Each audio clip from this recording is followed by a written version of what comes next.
everything you're saying today is kind of, I don't really articulate as my philosophy. Like, I think the smartest people in the room are the people who know what they don't know, you know, and people who know who think they know. Well, that's how I got to a lot of things that I got, was I always knew what I sucked at, so I didn't have to waste time. Like when I played drums, as much as I love playing drums, when I would go to a music store, I always tell this story. I would go in and I would see some kid half my age sit down at the drums or pick up a guitar, and you could see he was expressing himself already. He had it, and I was like I was trying to figure out what he was doing. I just knew. I was just like, you enjoy drums, you're a fan of music, but you are not a musician. This is not your calling. So I just kept moving around. I'm like, all right, suck at that, fuck that. Do you really think you suck at that, or you didn't put your time into it? Like, you didn't have as much, like you're a fan of drums? I mean, I think that I could have gotten to, like, you know, be in a wedding band, maybe a cover band. I mean, if I played enough, I have enough of an ability that I could sound all right. But like, I got to be honest with you, one of my favorite things ever is when you just hear a professional drummer just sit down on a kit just to hear what they sound like. There is a different sound when a professional drummer sits down. Who's your favorite drummer in the world? Oh God, I can't even answer that. There's so many. There's just so many, and there's just so many different types of music that, oh God. You're a metal band fan, though. I know, but I like, you know, I saw Dave Grohl live when he was with them Crooked Vultures. John Theodore, I saw him with Queens of the Stone Age. Steve Jordan, he was the Letterman drummer and played in Keith Richards' band. Now he's in the Stones, was a huge one for me. Vinnie Paul, Alex Van Halen, Phil Rudd, Elvin Jones, Tony Williams. You're just going to name everyone. Yeah. You're just going to... No, because they all have like... And then what's fun is trying to see how they all fit in the puzzle of like, oh, you know, trying to guess who, you know, listened to who or whatever. So... it's kind of drumming, I would imagine. I don't know a lot about music and drumming, but I would imagine it's like comedy. You know, you could mention all the different comedians, but no two comedians are alike. They have that rhythm. They have their sense of humor. They have their uniqueness. Yeah.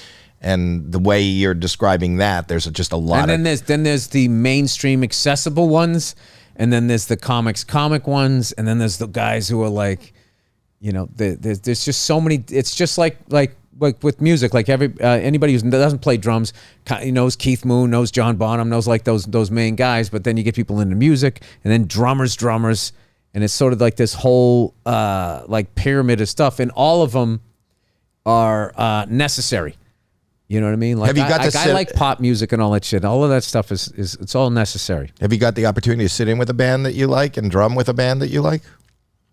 Yeah, I've sat in with people that I like. I wasn't necessarily in the band, but yeah. Who did you play with? And is it recorded? Yeah, I'll tell you, one of the crazier ones was I got to play with Duff and Slash from Guns N' Roses, and I didn't know it was going to happen. And is that on YouTube right now? It's somewhere out there, yeah. So let's look at it. Don't play that, Jesus Christ. Why? Because I don't want to watch myself drumming. Because I just look like a dad at a fucking Make-A-Wish camp. Duff and Slash and Dave Kushner and Frankie Perez. How did that come to be? Dave Kushner, who's in Velvet Revolver and is now an incredible composer for film and television. He composed everything for F is for Family. Your Netflix show. Yes, the cartoon that I did. So he is a really big-hearted guy, a big family guy. Like, I'm really good friends with him, and like he's one of those people I became friends with. I became a better person because I like how he lives his life, you know? So he goes, hey, you know, he goes, my kids' school they go to, we're doing like a fundraiser, so I'm going to put together a band. And it was like, there was the rehearsal band. He didn't let me know Duff and Slash were coming. That was the joke. So I was going to play Highway to Hell, right? AC/DC song. So he went up and rehearsed during the day, and everything went great. And he goes, all right, cool. All right, we'll play the song tonight. And I go, okay, fantastic. So I come back at night. So it's my turn to go up on drums. And I'm thinking, like, I was watching, like, I remember I was late in the show, and it made no sense to me. I was like, why wouldn't you get the stupid comic out of the way early? Why would you put him way late? And, like, I remember the drummer was played with Blue Man Group. He was a fucking beast. He was playing The Who, all this Keith Moon shit. I'm like, I can't. Why the fuck are they waiting? So it was like towards the end of the night. So they bring me up on stage, and I was so like, I made sure I got on stage before he even introduced me because I was so like just outside my element. And as I sit down, I see the bass player and the guitar player leaving, and then Duff and Slash come up on stage, and I'm telling you, like, how big these guys were to me as a kid. Them standing there, they look like two redwoods. I just remember how big they were. And Duff I had met one other time, I forget. I think that was the second time I met him. And he's totally cool. He just and he's tall anyway. He's kind of leaned over to him. Hey, man. Shook my hand. Slash was there. And I was like, and Dave just turned around, laughed at me because I had that look on my face of like, what the fuck?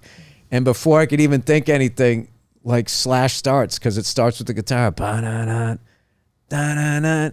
And like for the whole first verse, I couldn't feel my legs. I couldn't believe it. And it ended up going great. I don't think I fucked up. And it ended. I got off, and I got to meet the guys. It was fantastic. And I remember it was the most rock and roll thing I ever did. And then I immediately did the least rock and roll thing, was I got in my Prius, and I drove down the hill as I was screaming. So I go to the store to go smoke a cigar with some buddies of mine. I remember I got out of the car, and I'm literally flying. I couldn't believe it happened. And I get out of the car, and the guy was, he goes, hey, Bill, you want to do a spot? I'm like, no, I don't. I'm not fucking that up. I'm not going to go up here and then have a mediocre. I'm going to ride this as long as I can. And I stayed back there. And like during the time I was telling the comics that it happened, he sent me the video and they watched it. They were like, what the fuck? It was the greatest night of my life. And I stayed up till like 3 a.m. So at 3 a.m, I get back in my Prius. And as I'm driving out, I'm stopping looking for traffic. And this gorgeous woman comes up to my passenger window and knocks on the window. I'm like, oh, could my night get any better? She's a big fan, right? You think you're amusing, don't you? No, I put the window down, and she stuck her head in. She was hammered. She goes, are you Enrique, my Uber driver? And I fucking like paused, and she took in my Irish features. I'm not an Enrique. And I just go, no, I'm not. And she laughed and I laughed, and it was just like, boom. I turned back into a pumpkin, and I was a dad in a fucking, I guess I wasn't a dad before then, but whatever. I was just some guy in his 40s in a Prius, and I fucking laughed the whole way home. And I really took that as like something from the universe. Like, all right, come back down. You know, That's an amazing story. Don't be walking around like. We'll have in post. We'll have showed the audience this tape. We won't do it in front of you, but Yeah. what a great story! What a great moment! And yeah, so I've had so I've done that a couple of times where I've gotten to play, you know, with some just insane people, and yeah, it doesn't make any sense, but it's happened.